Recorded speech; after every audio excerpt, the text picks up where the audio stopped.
The city you consider as home is never so attractive as when you return to it after long and difficult times in other parts of the world. My name is Dr. John Watson. I had served and been wounded in the more remote regions of Afghanistan and had been discharged from the army with specific instructions to rest. The sight of London again was already working its soothing tonic. As I rode through the familiar streets, I never suspected that a chance introduction would lead me into the most amazing adventure of my entire life. Hi, Stanford. Watson, old man. Hello, how have you been? It's good to see you. Not as well as you, obviously. You look great, old man. Heard you were wounded. Well, it could have been much worse. Sit down. Care for a drink? Have one. Good. Well, what are your plans now? Got nothing really at the moment. I'm looking for lodgings. Trying to solve the old problem of comfortable quarters at a reasonable price. That's odd. The second man today that's used that expression. Really? Who's the other? Well, you wouldn't know him. He's doing some work in the chemical laboratory at the hospital. Might be interesting. Yes, well, I wouldn't mind sharing a flat with somebody if he was all right. Well, Anything wrong? Oh, no. He's rather strange. Well, what's wrong with him? Oh, nothing wrong with Holmes. That's his name, Sherlock Holmes. Well, when I saw him this morning, he was doing some research with a corpse. Oh, what was he doing? He was beating it with a stick. I beg your pardon? Did you ring, sir? 2 shillings, please. Very good, sir. What did you say this Sherlock Holmes fellow was doing? He was beating a corpse with a stick. Oh? What in heaven's name do you want to do that for? He wanted to find out if it was possible to inflict a bruise on a body after death. Why? You know? Did you ask him? That's another strange thing about this Holmes. Somehow, one never thinks to question him. No.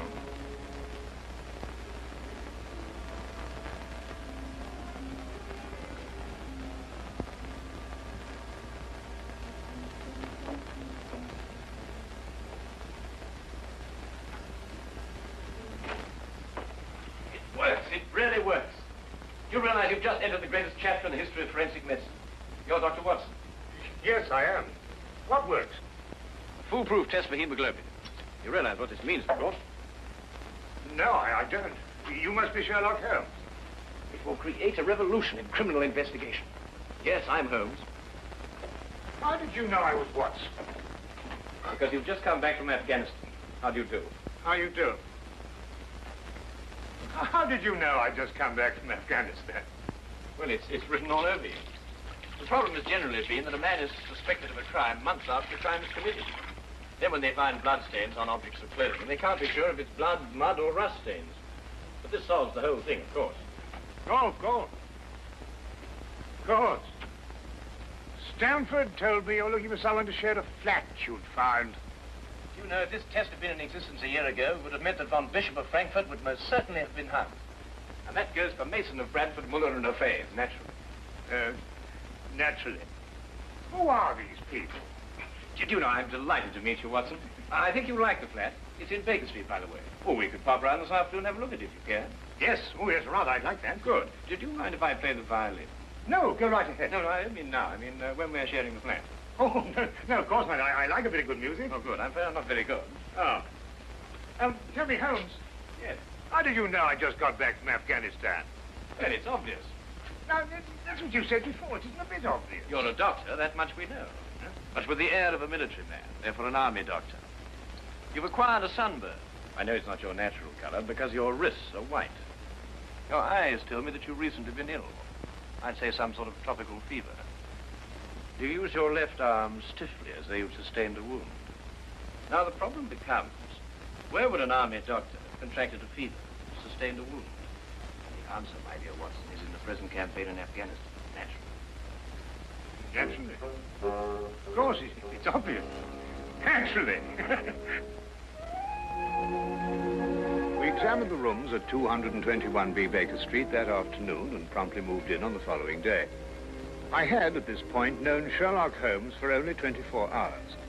But the man's fantastic powers of perception, coupled with the almost unpredictable personality I'd ever encountered, kept me in a state of constant surprise when I wasn't being shocked. It was unbelievable, the things he knew and the things he didn't know.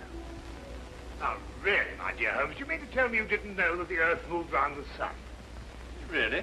But every schoolchild knows that. Well, now I know it, too. And I shall promptly proceed to forget it. But why? Yes. Why? Why should I remember it? Well, because it's a natural phenomenon. Well, is it important? Does it affect us? If you told me the Earth went round the moon, would it make any possible difference to our way of life? Well, to put it that way, no. Then it's useless information, and I shall do my best to forget it. I advise you to do the same. At times, I thought the man was joking and simply having a bit of fun at my expense. But I soon learned that he was in dead earnest. I also, unknown to him, made a brief classification of the man's knowledge. Literature? Nothing. Philosophy? Nothing. Astronomy? Nothing. Politics? Disinterested. Botany? He knew everything there was to know about poisons and absolutely nothing about practical gardening. Chemistry? Profound. Sensational literature? Without question, Sherlock Holmes knew the details of every horror perpetrated in the last 100 years.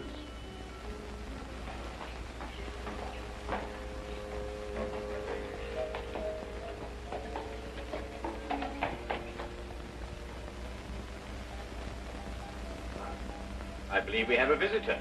Really? Who's coming here? I believe so. I would also say he's a retired sergeant of Marines. Oh, you know the man? I've never clapped eyes on him before in my life. Well, in that case, that's one of the wildest statements I ever heard. How can you possibly guess he's a retired sergeant of Marines? You've never seen him. A guess, my dear Watson. A calculated deduction. Yes, he is coming up here. Do you mind if I ask you his profession? Oh, by all means. Now, where did I put my violin case? Hmm? Oh, it's over here. There you are. Ah, my old friend. Come in. Excuse me, gentlemen. I have a message here from Mr. Sherlock Holmes. Thank you.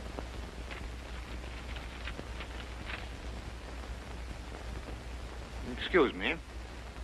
Sir? Do you mind telling me your occupation? Not at all, sir. I'm a civil servant employed by the police department. Thank you. I just wondered. Not at all, sir. How long have you been with the police department? Just a year, sir. Before that, I was a sergeant in the Marines. Good day, gentlemen. How did you know? An interesting letter, Watson. A very interesting letter. Perhaps you'd like to come with me. Where? To catch a murderer, of course. Of course.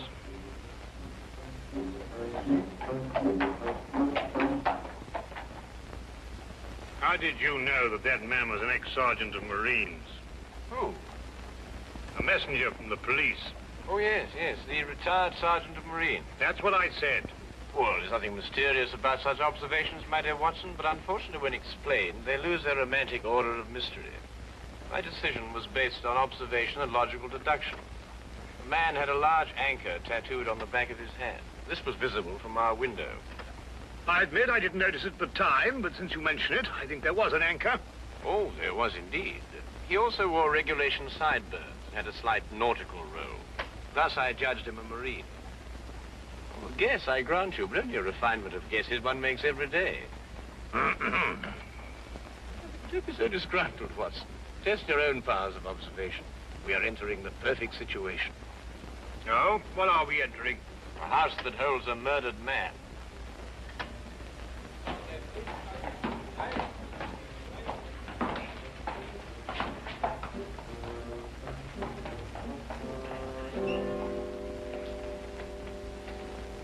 Is Inspector Lestrade inside? Yes, sir. May I have your name, please? Yes, Sherlock Holmes. This is Dr. Watson. Oh, that's quite all right, sir. Inspector Lestrade gave instructions to admit you. Oh, good. Oh, by the way, has the body been removed? No, sir, but the medical examiner's just gone. Oh, thank you. Let's hope they haven't moved things about too much. The police forces of the world seem to have an organized science of messing things about. Oh, I wouldn't say that, Holmes. Now then, move along there, everybody. Move along. There's nothing to see today. I don't know. I swear I don't know. I tried to help him. Don't you believe me? I had to do what I could. It was instinctive. It was instinctive for a woman like you to commit murder. That's not true. You know it's not true. I know you hate me, but you can't believe I'd do a thing like this. Yes, I can, and I do. Please. She's a murderess. You know it as well as I. She murdered your brother. It's a lie. Yes, it's a lie. Your entire story's a lie. The relationship you had with my son was a lie. My son's been murdered. This girl's a murderess. Why she did it, what her motive was, I don't know. They were engaged without my blessing. I can only be grateful that she gains nothing by her crime. Your duty now is to convict her. Just a moment, please.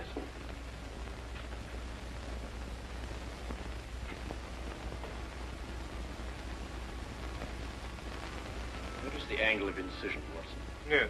Well, the force of the blow and the general penetration of the upper region of the chest. How long would you estimate before loss of consciousness? Well, it's difficult to say. 30 seconds? Minutes? Oh, between the two. I see. And death? Shortly thereafter. 2 minutes? 3? 3 or 4, I'd say.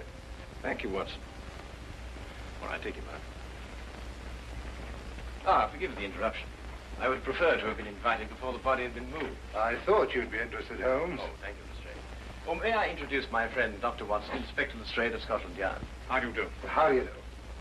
So you're completely stuck, eh, Lestrade? What do you mean? Well, you thought I'd be interested. Why don't you admit it? You're in a jam. Magnificent cabinet work, don't you think? What you say isn't exactly true, Holmes. I've done you a favor. This is an interesting case. Of course, there are 1 or 2 unexplained details, but I don't believe it'll be long before we're What's clear. your principal problem? There's no motive. I found this girl with a knife in her hand. My brother lying dead on the floor. I found Peter on the floor. I tried to help By stabbing him? by removing the knife. Anybody would have done the same thing. I love him. Oh, my dear young lady, there's no cause for you to alarm yourself. No one's accusing you of, well, of what happened. This would be a clear-cut case if only she had a reason for murdering him. There happened to be a policeman outside the house during the murder, and he said that no one came in except her. Well, what about the others? Who benefits by her death? Well, no one. The estate was left in such a way that if he died before he married, everything went to charity. My dear Inspector Lestrade, he didn't die before he married. This young lady and the man whose body was carried out of here had been married for at least a week. In the event of his death, I imagine everything passes to her.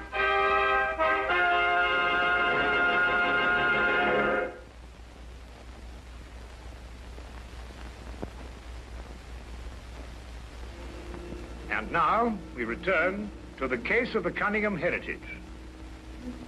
How did you know they were married? Weren't you?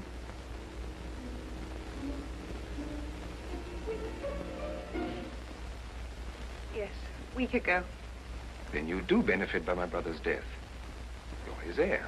I don't know if I am or not. I only know I didn't kill him. I swear I didn't. Where were you married? We went down to Brighton last weekend. Well, why didn't Peter say anything about it? I don't know. He asked me not to say anything, so of course I didn't. I'm afraid, young lady, I'll have to ask you to accompany me to headquarters. Stand.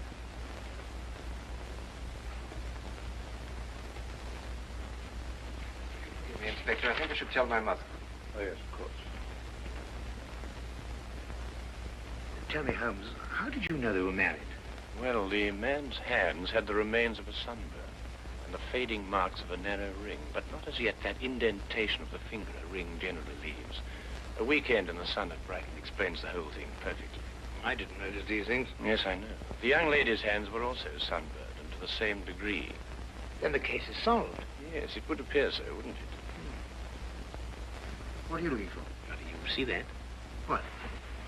Here, use this. Why, that's only the cut in the carpet. Yes, but it's a fresh one. Yes, but what does it mean? That's a good question.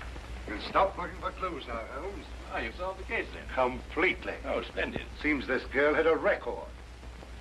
9 months in the woman's prison in Holloway, from the 21st of February, 1892, to the 21st of November, 1892. She was employed as a governess and convicted for stealing £300 from her employer. It's quite true. I knew you'd find out sometime. I made a mistake 5 years ago, but I paid for it. But Peter knew all about it before we were married. I never tried to hide it from him. You didn't know what else you had in mind. I had nothing else in mind except that I loved him. I'm afraid I must ask you to go with the office on this. Rather, madam.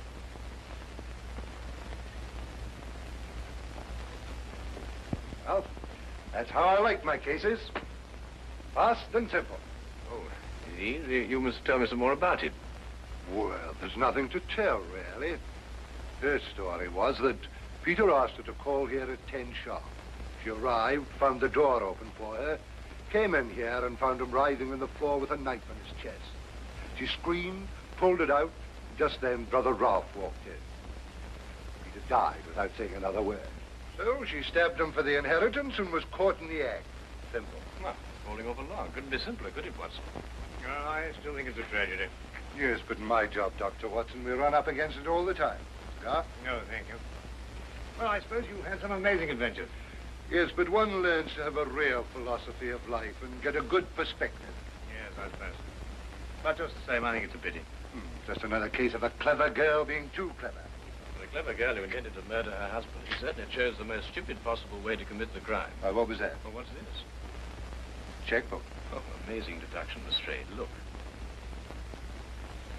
So Peter Cunningham drew a check for £1,000. 6 weeks ago, and 5 weeks ago, and 4, and 3, and 2, and that's all. Well? They're drawn to cash. Well, I don't get your point. He was a very rich man. Well, it's a great deal of cash. It was his own money. I suppose he could do what he liked with it. You may have hit the proverbial nail, Lestrade. Now, look here, Holmes. You're trying to start something that just doesn't exist. Do you think so? I have a great deal of respect for your opinion, Holmes. But your trouble is that you can't leave things alone. If there isn't a mystery, you have to make one, or you're not happy. You're right, I'm not happy. There are marks on the carpet indicating a struggle. The man whose body was carried out of here was over 6 feet in height. If he had struggled with the girl who had left here, I don't think he'd have lost. She surprised him. Oh, but he was expecting her. That's her story. I'd say she sneaked up on him. What, had stabbed him in the chest? How do you sneak up on someone and stab him in the chest, Lestrade? Now, look here, Holmes. You're trying to start something, and I just won't stand for it. That girl's a jailbird, and she's guilty, and she's going to hang. And that's the end of the case. I see Inspector Lestrade is up to his usual mental gymnastics, trying to hammer square pegs into round holes. Well, Lord, it's been a great pleasure meeting you, Inspector. I warn you to keep away from that man, Holmes, or you'll be insane in less than a week.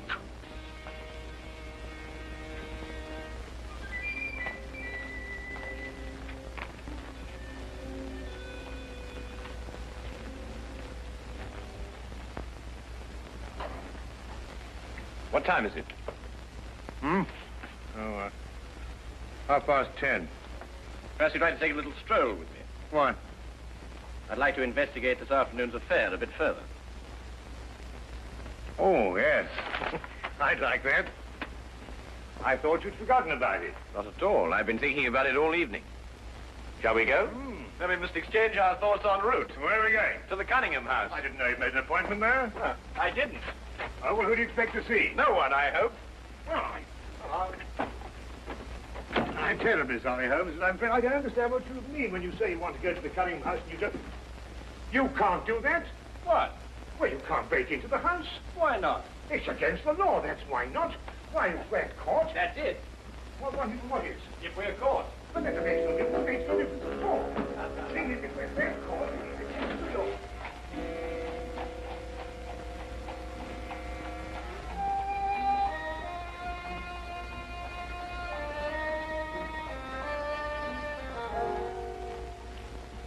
quickly now.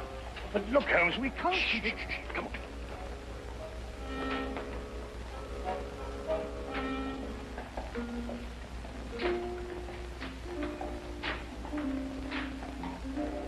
Good evening, Inspector. Good evening, Sergeant. Everything all right? Yes, sir. I just thought Sherlock Holmes might have dropped by. Where'd you get the key? The key's a burglar's too. A burglar's too? Street clear? Yeah.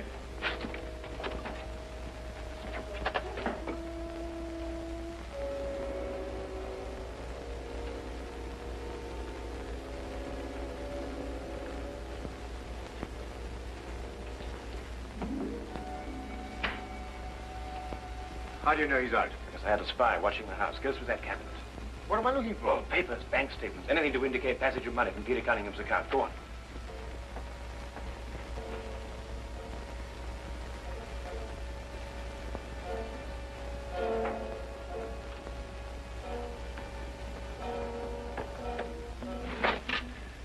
It's absolutely ridiculous. Looking for something and you don't know what in order to catch somebody and you don't know who. Quite ridiculous. Nothing over my side. Keep looking. Who do you think's got it? Whatever it is we're looking for. Why did Peter Cunningham try to hide the fact of his marriage? A week or a month would remain indifference as far as his mother was concerned. She would never have consented to his new bride anyway.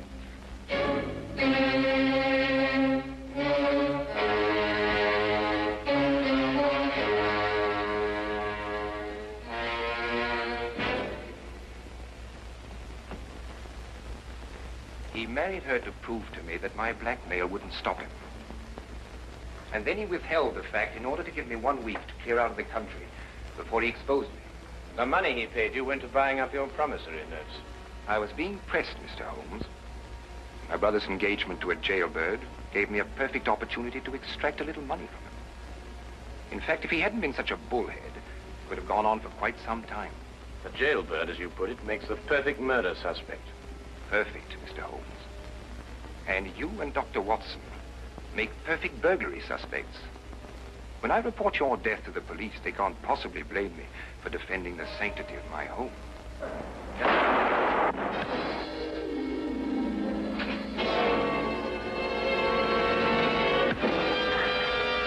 Well done, Watson.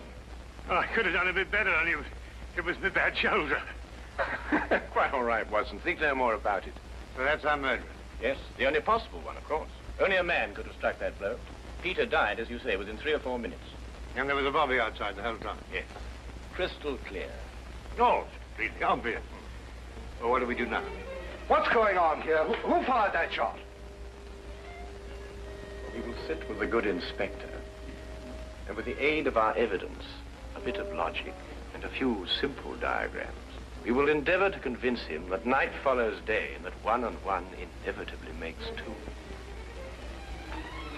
How did you two get in here anyway?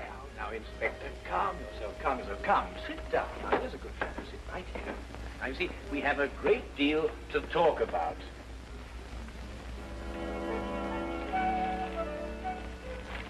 Also present with Inspector Lestrade was Dr. John Watson and a personal friend of the inspector's, Mr. Sherlock Holmes.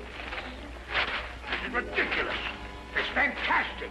This isn't the way it happened at all. This will revolutionize investigation, Watson. This whole account is a lie. Fingerprints, Watson. That's the coming thing. Oh, nonsense. What are you going to do about this? A bit more research. Here, give me your fingers on this sheet of paper. Oh, are you going to sit there with these disgusting little smudges and let them get away with this? Beg your pardon? Well, I won't. They're going to hear from me. Brilliant Inspector Lestrade, indeed. Why, it took you 3 hours to convince that bonehead. I don't know. Never in mind his life I heard. I said he was innocent.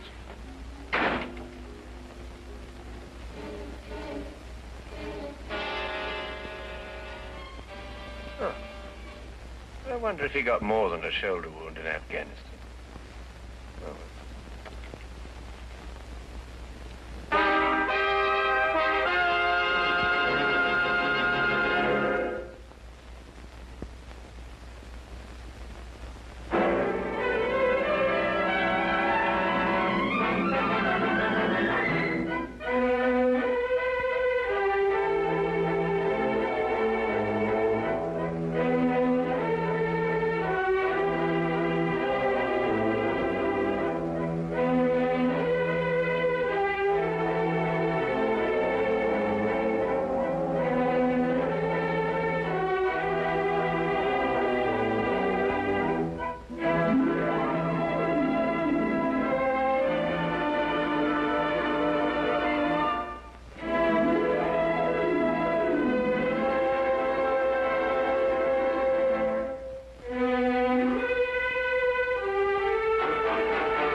Meep Meep Serial Cinema 1 is sponsored by Acme Industries. Meep Meep, the best! With explosive results. Genius, pure genius.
Inspector Lestrade, at once. Your name, sir? Dr. John Watson. He's expecting you, sir. In a way, I believe he is. Well, I'll tell him you're here, sir.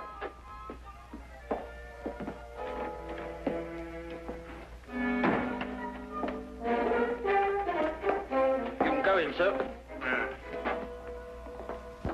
Ah, Dr. Watson, I didn't expect to have the pleasure of seeing you again so soon. Will you kindly read that? What is it? Read it. Oh. Yes, sir. Oh. I think it's disgraceful, sir. Absolutely disgraceful. What? Yes, and I'm glad you're here so that I can tell it to you personally. Why, you and I both know that it was Sherlock Holmes who solved the Cunningham case. If it wasn't for his brilliance and his persistency, the facts would never have been brought to light. And I think it's scandalous, sir, that the newspapers should have given me all the credit and said so very little about his magnificent achievement. What do you think, Doctor? I absolutely agree with you. I'm glad you're on my side, Doctor. Why, of course. I'm so glad you take it that way. And what does Holmes think?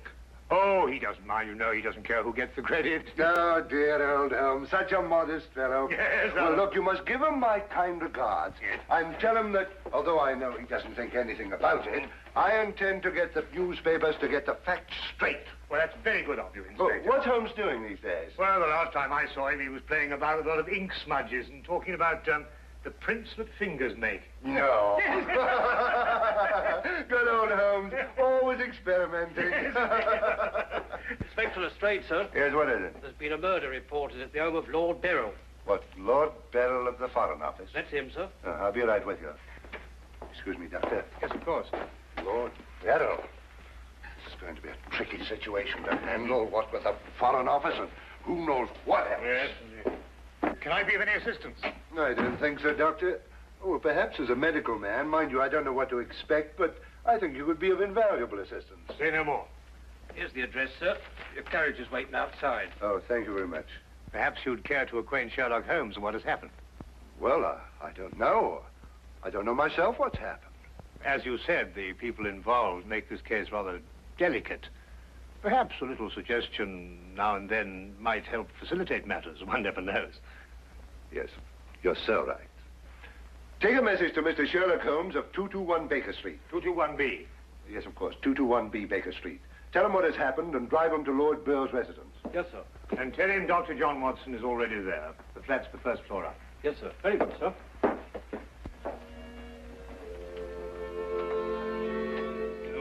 221B Baker Street.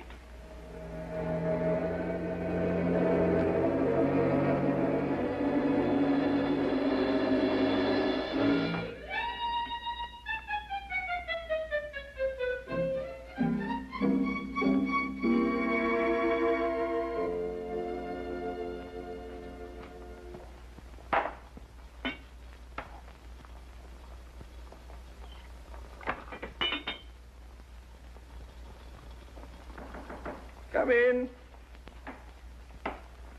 Excuse me, Mr. Holmes. Yes? A message for you, sir. There's been a murder committed at the home of Lord Beryl. Inspector Lestrade and Dr. Watson have already gone there. Thank you. Would you care to have some tea? Some tea, sir? Yes. Is that what you're making? Oh, come along. Come and have a look at this. I'm working on an extract from a special series of pygmy poisons. Oh, very interesting, sir. Tea? Well, yes, I don't mind if I do.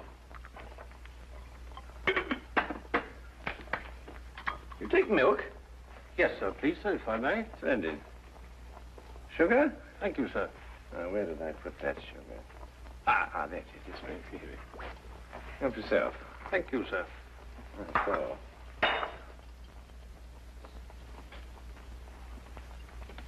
What's this you're doing here, sir? Well, I believe that certain poisons, if taken in the correct doses, can actually have beneficial rather than fatal effects. Now, that's very interesting, sir. Yes, it is, isn't it? What's all this over here, sir? Oh, that? Oh, those are some tropical leaves. They were sent to me by a friend of mine who hunts in that part of the country. The essence, you see, passes through this tube, down here and across the table, and is condensed in that retort there. And what's that stuff in the bottom there? That's lime. That acts as a catalytic agent to combine the essence of the leaves with a dark, tar-like substance, which you can see at the bottom.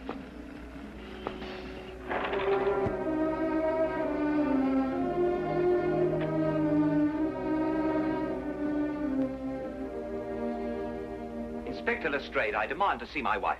You've kept me waiting half an hour, and now I should like an explanation. Of course, you're entitled to one, sir. You know that Karl Oberstein was murdered in your study. I was informed of that, and it is a tragedy, of course. But I still don't see that is... Lord Beryl, your wife has confessed to shooting him. What? That's why I couldn't allow you to see her. We were taking her statement. What does she say? Apart from the actual confession of murder, she refuses to say anything. You may go in now if you wish, Lord Beryl.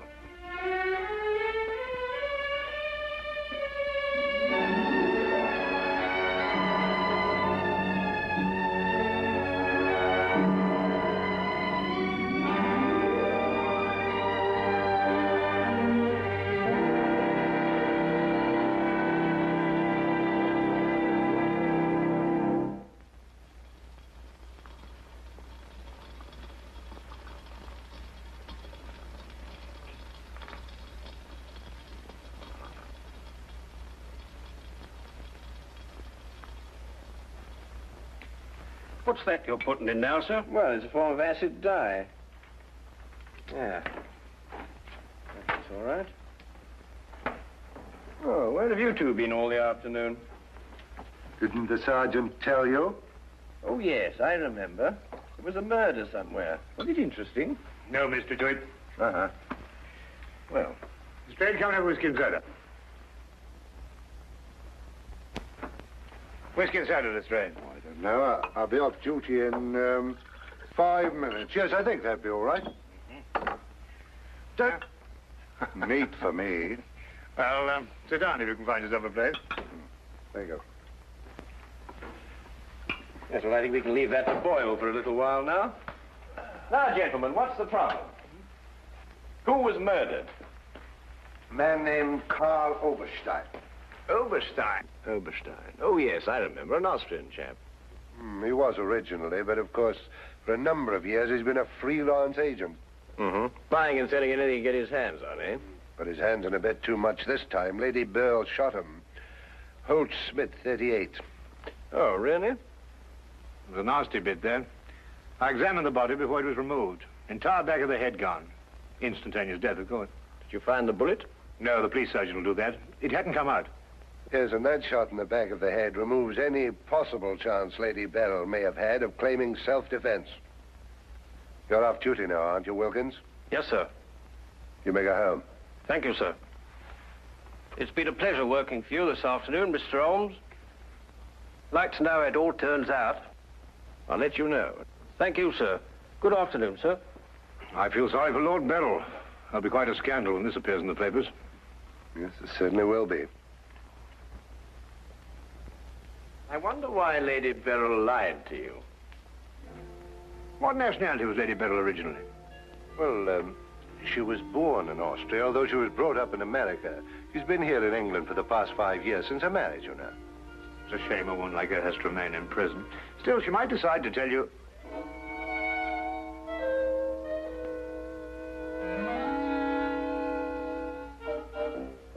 What did you say? I beg your pardon? What did you say just now? I didn't say anything. Oh, yes, you did. You said, I wonder why Lady Beryl lied to you. Oh, that? Yes, what did you mean? Nothing, except, of course, that Lady Beryl didn't shoot this chap Oberstein at all. But she confessed to it. Nonsense. She didn't shoot Oberstein because Oberstein wasn't shot. His head was bashed in with a blunt instrument. The revolver you claim was the murder weapon actually belonged to Oberstein. She found it lying by his side and pretended she'd done it in order to shield her husband. She's no more guilty than you two are. Would you hold that like a good fellow, please? Would you please repeat that? Of course, it's as plain as a... Here, would you mind holding that? Oh, well, it's not plain to me. Well, you told me that Lady Beryl confessed to shooting Oberstein. But Oberstein wasn't shot. Just because you find a man with the back of his head shattered and a gun lying by his side is no reason to assume he's been shot. Thank you. You also assumed that the bullet had lodged in Oberstein's cranium because it hadn't emerged through the front. Now, any student of elementary ballistics knows that the greatest damage to the skull is on the opposite side to which the bullet entered. The point of entry is always clean. But the gun we found was an Austrian gun, and Lady Beryl is an Austrian. Now, there's a logical bit of reasoning for you. Would you mind holding that, please? Lady Beryl saw Oberstein lying there and jumped to the same conclusion we did. Well, Lady Beryl's innocent. Then somebody else is guilty. Brilliant. We've got to get back to the premises and re-examine them for clues. You come with us, Holmes. This nonsense can wait. Nonsense? Nonsense. Nonsense? Did you say nonsense? I'll have you know, Inspector Lestrade, that if the law enforcement agencies of this country were an infinitesimal amount more advanced than ancient Neolithic man, I would not have to be doing the basic research work that will in time benefit police bureaus throughout the earth. You may have a point, Mr. Holmes. A point? The only point is human, of which there is a paucity in the halls of our defense republic. So do you really think so? I certainly do think so. And I'll tell you a few other things, Inspector.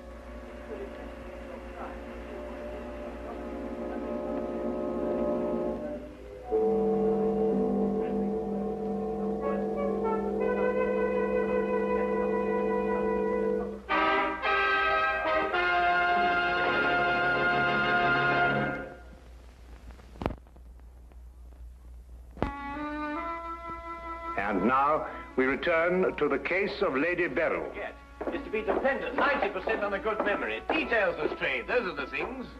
She's in here. Normally I'd detain her for confessing to a crime she didn't commit, but... Well, what with the Foreign Office and all that, I don't believe I will. No, Lestrade, you don't want to hold her. Much easier to solve the crime if she's out. Exactly. Inspector Lestrade.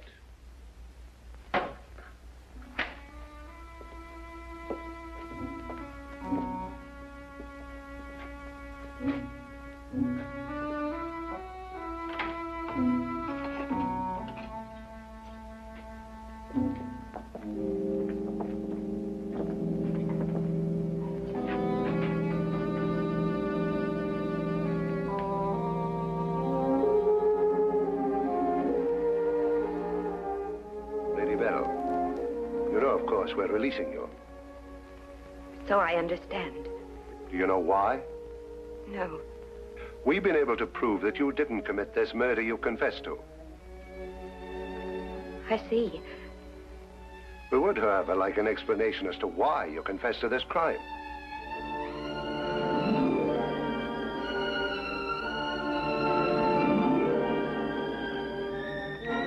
I prefer not to explain my actions, Inspector.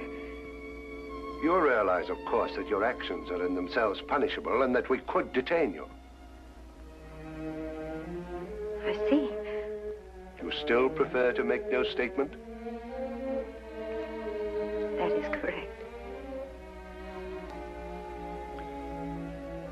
Very well, Lady Beryl. You'll be released as soon as the formalities can be cleared. Thank you. Human beings lie to gain, to cover, or to protect.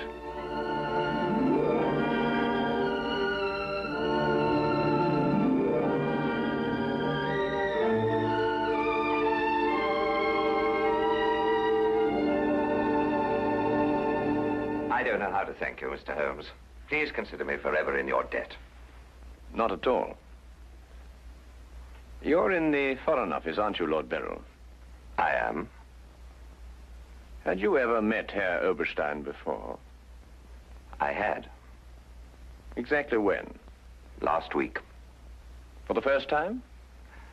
And the last time. I see.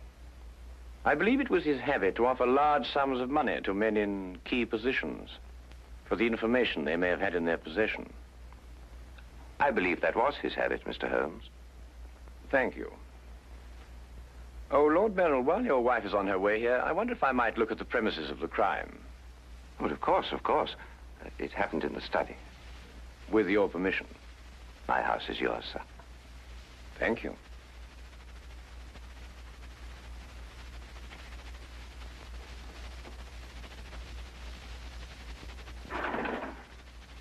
Well, now, let me see. Karl Oberstein was lying about there. Of course, it's been removed. Yes, yes, of course. I see you cleaned everything up with your usual remarkable efficiency, Lestrade. Now, look here, Holmes. I didn't know there was going to be any mystery about this affair. Oberstein's head was here, Holmes, and his feet were there. Thank you, Watson.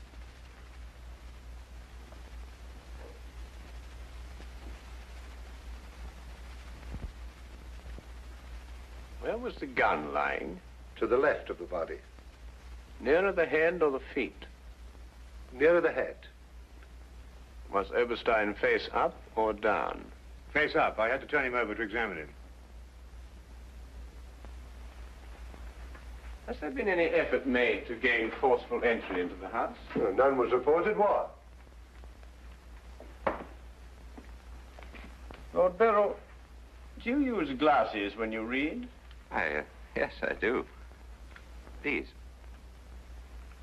Are they your only pair? Yes. Who first discovered the body? I believe my secretary. Is he here? Yes. I'll call him. Thank you.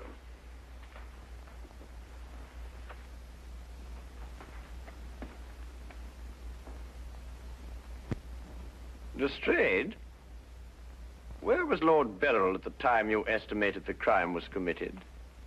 He'd been at a meeting with high government officials all day. Oh, good, good. Why did you ask about the glasses, Holmes? It's because Lord Beryl wears glasses when he reads that Lady Beryl confessed to a crime she didn't commit. What? This is my secretary, Mr. Ross. You've met Inspector Lestrade and Dr. Watson. This gentleman is Mr. Sherlock Holmes. How do you do? I understand it's through your efforts that Lady Beryl was returning home. Partially through my efforts. I wonder if I could impose upon you, Mr. Ross. Of course, sir. Would you mind taking these sheets of paper and roughly outline the position in which you discovered the body? Outline it in scraps of paper. If you would be so kind. Of course. What's the purpose of that? How many men have you on the premises, Lestrade? 2 outside. Why? Good, good. I wonder if you'd mind taking them into the garden behind this window and making a thorough search of the premises for a radius of 30 feet. Looking for what? Anything that doesn't belong in a garden. Are you serious, Holmes? Shh. Completely.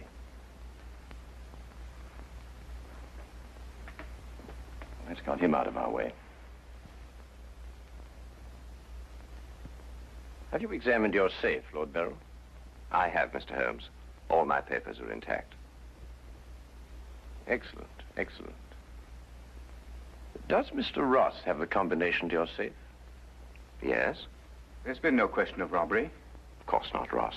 One must ask these questions in an investigation. Of course. Good afternoon, Lady Beryl. Nina, my darling. How are you? I'm all right, George. Quite all right. You must rest. This experience must have been horrible for you. It's all right. It didn't last long enough to be too difficult. I don't know how, but Holmes has solved the entire thing. Has he really? Not entirely, Lady Beryl.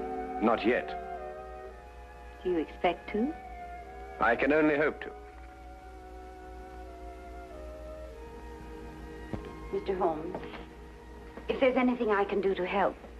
If it would not be too much of an imposition, Lady Beryl, I would like you to retake the position in which Mr. Ross discovered you when he entered the room.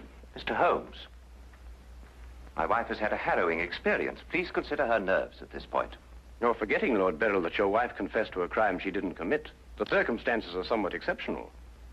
But if Lady Beryl would rather not...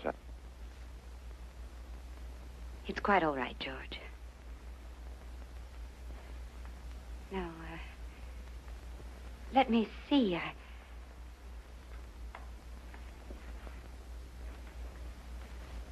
I was standing here. Exactly there? I believe so. Mr. Ross, are you quite certain that that is the position in which Lady Beryl was standing?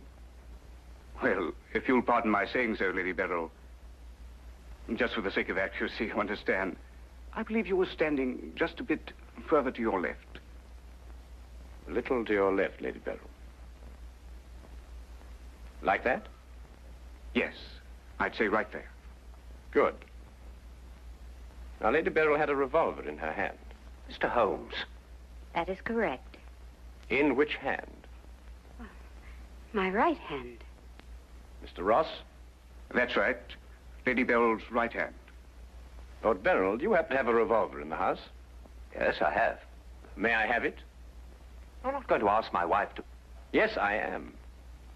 If your wife has no objection. Of course she has objections. I have no objections, Mr. Holmes.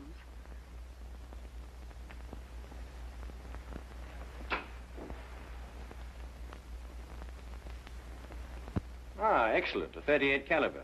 Do you notice, Watson, that it's patterned very closely after the Schmidt-Holtz, the revolver in question? Lady Beryl, is that the way you held it?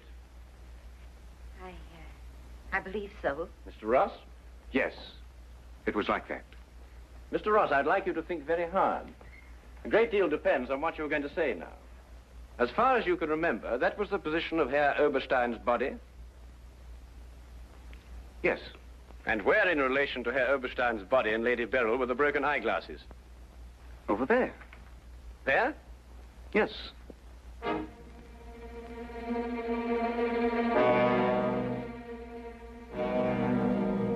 Watson, were there any glasses on the floor when you found the body? Absolutely not. You're positive? Positive. That's right. I didn't know what I was saying.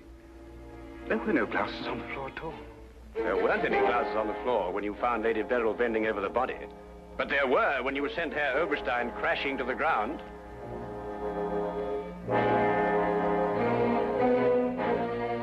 Before you run, Mr. Ross, look at Lady Beryl.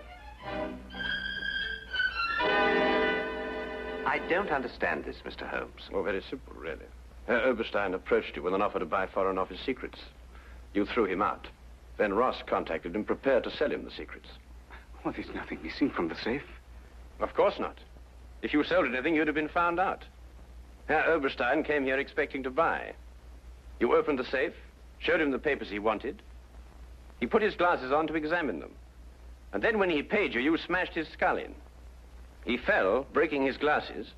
His revolver dropped from his pocket. Then you replaced the papers, pocketed the money, and left. It's a lie. Why, you filthy... The unfortunate point occurred when Lady Beryl discovered the body. You read the evidence incorrectly. I thought the gun was my husband's. Similar, but not the same. And the glasses. A very common variety of frame. You gathered up the pieces, except a few fragments, and threw the frames away. Yes. Then you lied to protect your husband. Yes. Nina. Brilliant, Holmes. Absolutely brilliant. Thank you, Watson.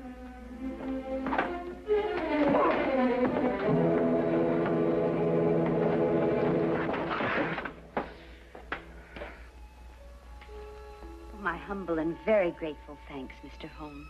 It's been a pleasure to help so brave and noble a woman. I'm still not quite certain what's happened, but I know we shall both be forever indebted to you. Well, I'm searched the whole garden, Holmes. Couldn't find anything but this old pair of glasses. They're broken at that. Really? Mr. Holmes has solved the entire case, Inspector. He has? How? By the little things, Lestrade. The little things that one must remember. The little things that make the difference between success and disaster. One must never forget that the difference between... Good heavens. What? What is it, Holmes? I left the gas on under the experiment. All Baker Street will be blown up. Holmes, I turned it off. Stay, hold that. Holmes, Holmes, Holmes, Holmes, Holmes.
Remember to support our friends at the Gypsy J Replay channel. Like and subscribe to help them grow. Your support makes a difference.